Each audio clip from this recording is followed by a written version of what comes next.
Is your Toyota Tacoma key fob not working? Replacing the battery is a simple DIY task. This covers 2016-2023 Tacoma models. These key fobs use a CR2032 battery, which typically lasts 1 to 2 years. You'll need a new CR2032 battery and a small flathead screwdriver or plastic pry tool.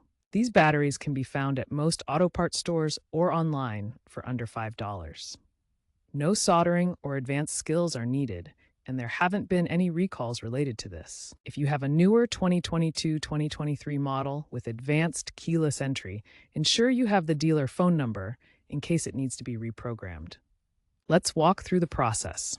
First, locate the seam on your key fob, usually on the side or back.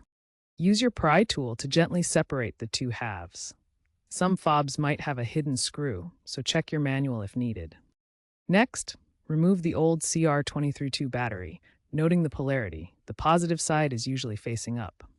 Insert the new battery, making sure it's correctly oriented. Snap the fob back together until it clicks securely. Test the fob by pressing the lock/unlock buttons to ensure they work.